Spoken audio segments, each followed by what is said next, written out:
G2 인베스터 글로벌 교육 시간입니다. 오늘 날짜는 2022년 6월 3일입니다. 중국 전기차 수출이 특히 유럽으로 아주 급등하고 있다는 소식이고요. 전기차 산업 자체가 하이테크임에는 분명하지만 동시에 굉장히 단순하기 때문에 후발주자들이 쉽게 따라잡을 수 있다는 이야기고요. 유럽 시장에서 그래서 지금 중국산 전기차가 2위인데 1위 독일의 자리를 위협할 수도 있다는 그런 전망이 나오고 있고요. 중국에서 뭐 수출이 대국이죠, 중국이. 하지만 자동차 수출은 거의 제로에 가까웠었죠. 하지만 앞으로는 중국 수출의 새로운 동력으로 전기차가 떠오를 것이라는 전망을 할 수가 있습니다. 그래서 결국은 특히 유럽연합과 중국 사이에 무역 마찰의 불씨가 될 가능성이 굉장히 높다고 저는 보고 있습니다. 하나씩 살펴보죠.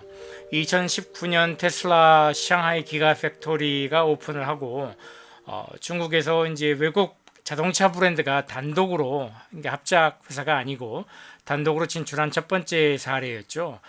그로부터 이제 전기차 수출이 시작이 된 거예요. 이제 주로 이제 테슬라가 주도를 했죠. 그래서 중국의 자동차 수출은 제로에서 시작해서 2021년 기준 50만 대를 수출을 했고요. 그 중에서도 유럽 시장으로만 23만 대를 수출을 했습니다. 그래서 유럽 전기차 시장에서 독일에 이어서 이제 나라별로 순위를 보면은 2위가 Made in China가 되겠습니다. 브랜드별로 보면은 수출 물량 50만 대 가운데 절반이 테슬라였고요. 나머지 가운데서도 한 34% 정도가 글로벌 브랜드들의 중국 현지 생산 물량이었습니다. 그 중에는 이제 중국 자본이 유럽의 자동차 브랜드를 인수를 해서 다시 중국의 생산 라인을 세워서 전기차를 만들어서 수출하는 것도 있고요. BMW처럼 그게 아니라 이제 순전히 이제 유럽 자본이면서 또 생산 라인은 중국에 세워가지고 그 중에 일부를 또 유럽에 수출하는 그런 경우도 있습니다. 그래서 중국 내수 시장을 또 따로 보면은 전기차 시장으로는 압도적으로 지금 세계 1위고요. 2021년에 320만 대를 판매했는데 전 세계 전기차 판매 650만 대 가운데 이제 절반이라고 볼 수 있죠. 좀 더 자세히 보면은 유럽에서는 원산지를 구별하지 않고 전기차 보조금을 지급을 하고 있어서 그게 지금 전기차 판매 촉진을 하고 있고요. 수입 관세도 미국은 27.5%나 되는데 유럽은 10%밖에 안 됩니다. 그러니까 상대적으로 유럽으로 수출하는 것이 쉽겠죠. 그래서 중국 정부가 이제 중국 전기차 업계를 지원하는 방법은 뭐 보조금을 지급하는 것도 있고 뭐 온갖 수단을 동원해서 불공정 무역을 하기 때문에 중국산 전기차 수입을 규제를 해야 된다는 목소리가 주로 이제 유럽의 싱크탱크 중심으로 지금 그런 목소리가 나오고 있습니다. 왼쪽의 파이 차트는요. 2021년 1월부터 2022년 올해 3월 말까지 5개 분기 동안에 이제 브랜드별로 중국산 전기차가 유럽으로 수출되는 중국산 전기차 가운데 어떤 브랜드들이 수출을 했는가를 보여주고 있습니다. 빨간색이 테슬라하고요, 약 49%였고요. 옅은 초록색 35%가 이제 중국 자본이 소유한 유럽의 브랜드들이 중국의 생산 라인을 세워서 유럽으로 수출한 것이 이제 35%고요. 짙은 초록색 14%가 이제 순전히 이제 유럽 브랜드 BMW 같은 경우가 되겠죠. 그런 경우가 14%였고 마지막으로 이제 2% 지금 굉장히 적은 비중으로 나오는데 노란색이 중국 토종 브랜드들입니다. 엑스펑, 뭐 리쌍오토라든지 뭐 니오 이런 데가 여기 들어가겠죠. 지금은 아주 미미하지만 앞으로는 이 노란색 비중이 굉장히 급하게 빠르게 늘어날 것이라고 저는 전망을 합니다. 그리고 근데 뭐 규제를 한다고 하더라도 미국과 유럽연합이 중국산 전기차 수입을 규제한다고 하더라도 소득이 높고 전기차 도입을 서두르는 그런 비교적 잘 사는 나라들이 아직도 많이 있거든요. 호주, 뉴질랜드, 중동의 산유국들, 뭐 동남아시아 일부, 뭐 캐나다, 노르웨이, 스위스 이런 나라들 참고로 노르웨이, 스위스, 아이슬란드, 리히텐슈타인 이렇게 4개 유럽 나라들은요. 유럽연합 회원국이 아니고 당연히 그 유로화를 쓰지도 않고 있어요. 그래서 그런 나라들의 이제 중국산 전기차 수출 이제 늘어날 수 있다고 보는 것이죠. 이 왼쪽에 또 막대 그래프는 2019년 6월부터 2022년 3월까지 매 분기마다 막대 그래프를 하나씩으로 이제 설정을 한 거예요. 그러니까 막대 그래프 하나가 한 개의 분기를 나타내 주는 것이죠. 그랬을 적에 이제 19년 6월부터 22년 3월까지 자동차, 전기차 플러스 내연기관차 이거를 중국에서 유럽으로 수출하는 것으로 나눠서 보고 전기차와 내연기관으로 나눠서 보고 반대로 또 유럽에서 만들어서 중국으로 수출하는 내연기관차와 전기차를 또 구분해서 이렇게 추이를 살펴봤습니다. 전체적으로는 다 늘어나는 추세에 맞죠. 그래서 이제 전기차는 하이테크이면서 굉장히 단순하거든요. 그래서 이 파란색, 짙은 파란색 막대 그래프는 유럽산 내연기관차인데 유럽에서 만들어서 중국으로 수출하는 거예요. 그리고 옅은 파란색은 유럽에서 만들어서 중국으로 수출하는 전기차 비중인데 뭐 아직 미미하죠. 자, 반대로 밑에 빨간색을 보면은요, 반대예요. 또 거울 이미지라고 볼 수 있는데 중국산 전기차가 유럽으로 수출되는 것, 그것이 이제 옅은 빨간색이고요. 맨 아래쪽에 아주 짙은 빨간색으로 되어 있는 것은 중국에서 만드는 내연기관차가 유럽으로 수출되는 걸 봅니다. 이걸 보면은 이제 유럽에서 중국으로 가는 건 내연기관차들이 압도적으로 많고 반대적으로 중국에서 유럽으로 가는 거는 압도적으로 전기차가 많죠. 그러니까 서로 거울 이미지라고 볼 수 있는데 전후방 산업이 이제 굉장히 복잡하고 이 서플라이 체인도 아주 얽히고 설켜 있고 축적된 또 기술 역량이 필요한 그런 내연기관차와는 달리 이 배터리 플러스 모터 플러스 차체 이런 것만 조립하면 되는 굉장히 단순하거든요, 속성이.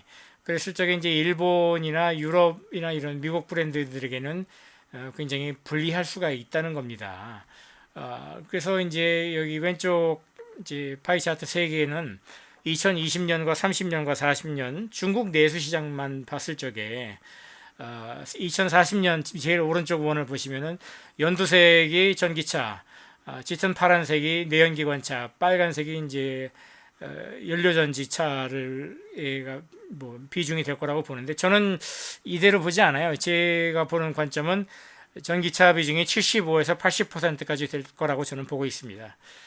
그런데 이제 중국에서는 또 뿐만 아니라 전 세계적으로는 전기차가 이제 대세로 자리를 잡았죠. 한국의 이제 시족 재벌이 주장하는 뭐 수소차는 저는 미래가 없다고 봅니다. 뭐 대형 트럭이라든지 뭐 선박이라든지 이런 거에는 가능성이 있을지 몰라도 자동차에는 저는 수소차는 미래가 없다고 봅니다. 아무튼 전기차 산업은 이제 이 속성을 보면은 자동차 산업이라기보다는 태양광 패널이나 뭐 소비자 가전 산업, 뭐 PC 제조 이런 산업과 비슷하고요. 근데 이들 산업은 이미 중국이 세계 1등 아닙니까? 예, 그래서 자동차 산업 비중이 높은 유럽이나 특히 일본도 마찬가지죠. 뭐 폭스바겐, 뭐 도요타로 대표되는 그 유럽과 독일과 일본 같은 나라들은 앞으로 굉장히 조심해야 돼요. 제 생각에는.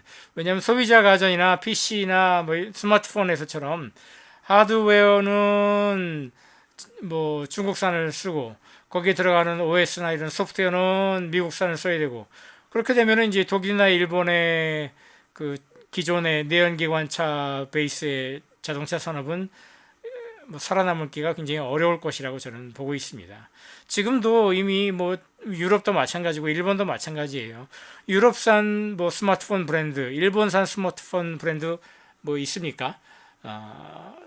소프트웨어는 특히 완전히 미국산이 다 장악을 해버렸지 않습니까? 그렇게 될 경우에는 뭐 1980년대 말에서 1990년대 초까지 일본산 자동차가 미국을 거의 지금 뭐 그 당시만 하더라도 일본산 자동차들의 시장 점유율이 뭐 절반을 넘거나 그러지는 않았어요. 하지만 거의 제로였던 것이 뭐 1970년대를 시발점으로 해서 미국 시장으로 마구 밀고 들어오니까 미국의 특히 중서부 디트로이트 이런 데서는 일본 차를 불태우고 뭐 아시아 인종 혐오하고 뭐 하는 그런 움직임이 굉장히 강했거든요. 저는 그런지 몸소 체험을 했기 때문에 기억이 생생한데 유럽도 그렇고 뭐 유럽만큼 아닐지 몰라도 일본이나 미국도 중국산 전기차에 밀려서 자국 내 그 기존 자동차 산업이 굉장히 어려움을 겪을 가능성이 매우 높다고 저는 보고 있습니다. 끝으로 종목 추천을 하나 드릴게요. 제가 원래 이 유튜브 비디오에서는 종목 추천을 하지 않습니다. 왜냐하면은 유료 보고서를 발행을 하고 있기 때문에 한 달에 2번 하고 있죠. 그 유료 보고에서만 제가 종목 추천을 하지 이렇게 무료로 제공하는 것에서는 종목 추천을 하지 않습니다. 그런데 예외적으로 오늘은 좀 하고 싶은데 그 이유는 이제 그럼 중국 전기차 산업에 투자할 방법이 없느냐? 예, 마침 한국의 코스피 시장에 그 ETF 상품이 좋은 게 있어요. 종목 코드가 371460이라고 아마 아시는 분들은 많이 아실 거예요. 여기 자산 규모가 한국에 지금 출시되어 있는 ETF 중에서 5손가락 안에 들어갈 정도로 자산 규모가 큽니다. 그래서 정식 이름은 타이거는 미래에셋의 브랜드고요. 솔렉티브라고 했는데 솔렉티브는 독일 회사예요. 독일에 있는 회사인데 세계 여러 나라들의 그 주식시장에서 어떤 테마나 주제를 뽑아가지고 그거에 맞게 지수를 이 사람들이 만든 거죠. 그래서 예를 들어서 이 타이거 솔렉티브 차이나 EV 지수는 여기에 들어가는 구체적인 종목들을 보면은 1, 2, 3등이 CATL이 1등이고 BYD가 2등이고 3등이 간펑 리튬이라는 회사예요. 다 중국 회사들이죠. 이 중에서 이제 홍콩 주식시장에 상장되어 있는 건 BYD이고 나머지 2개는 이제 중국 션전 시장에 상장이 되어 있죠. 자, 아무튼 이렇게 그 지수를 만드는 기업이 이제 솔렉티브인데 거기에다가 이제 수수료를 지불을 하고 미래에셋이 지불을 하고 그걸 가져와서 이제 한국 시장에 다시 이제 자산운용사로서 출시를 한 거죠. 그래서 여기 차트는요, Y축이 가격을 말하는 게 아니고 2020년 12월에 처음 이 상품을 출시했을 적에를 그 당시 10,000원으로 아마 했을 거예요. 그 10,000원을 제로로 잡고 그 뒤로 이제 몇 퍼센트, 왜 Y축은 퍼센트입니다. 몇 퍼센트나 오르고 내렸나를 보여주는 거예요. 한때 뭐 2021년 말이죠. 2021년 말에 2만 원까지 좀 넘었던가? 그때까지 갔다가 좀 뚝 떨어졌다가 최근에 지난 1, 2주 사이에 지금 오르고 있습니다. 그래서 지금 14,300원 하는 걸로 알고 있는데 저는 여기 2021년 2월에 그때 들어갔어요. 그래서 지금도 갖고 있고요. 그래서 제 맨 아래 여기 선이 4개가 보이잖아요. 맨 아래 파란색은 중국의 샹하이 지수, CSI 300 지수, 중국 주식시장, 한국의 코스피 같은 그런 주식시장 지수고요. 그 다음에 위쪽에 있는 3개의 색깔, 주로 이제 빨간색이죠. 하고 회색도 있는데, 이거는 시장 가격은 매일매일 그 한국 코스피 시장에서 결정되는 가격이고, 기준 가격은 거기에다가 이제 제반 수수료라든지 이런 까지 감안해가지고 산정되는 그 NAV라고 하죠. 그 기준 가격이고, 기초지수 가격은 이 독일의 솔렉티브라는 그 회사가 원래 설정한 대로 따져보면 나오는 가격이에요. 근데 이 세 개의 가격이 뭐 조금씩 차이는 있지만 거의 동일하게 같이 움직입니다. 그래서 저기 보시는 것처럼 중국 전체 주식시장에 비해서는 아주 월등한 그런 수익률을 보여주고 있고요. 앞으로도 그러면 이렇게 월등할 것이냐? 네, 저는 그렇다고 봅니다. 왜냐하면 중국 정부, 그러니까 중국 공산당이 규제하는 그 규제 리스크가 뭐 왔다 갔다 종잡을 수가 없는데, 뭐 예를 들어서 뭐 알리바바나 텐센트처럼 그런 그 플랫폼 기업들은 아주 정조준을 해가지고 작사를 내버렸잖아요. 지난 2년 동안에. 그 덕택에 사실은 이 중국의 전기차 섹터도 같이 덩달아서 떨어진 면이 있지만은 적어도 중국 정부가 조준을 해가지고 아주 조져버릴 그런 섹터는 아니라고 봐요. 지원을 했으면 했지 중국 정부의 규제 리스크에 노출이 될 거라고는 생각하지 않고요. 오히려 앞으로는 더더 그 지원을 많이 받을 거라고 저는 보고 있습니다. 그래서 이 종목을 추천을 드리고요.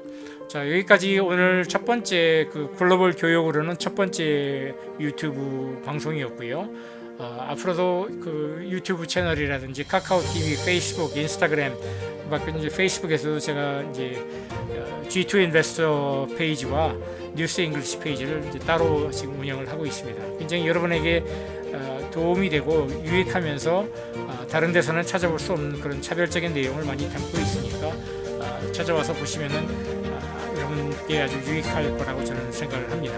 그럼 다음번 시간에 글로벌 교육 시간으로 또 찾아뵙기로 하고요. 오늘은 여기서 인사를 드리겠습니다.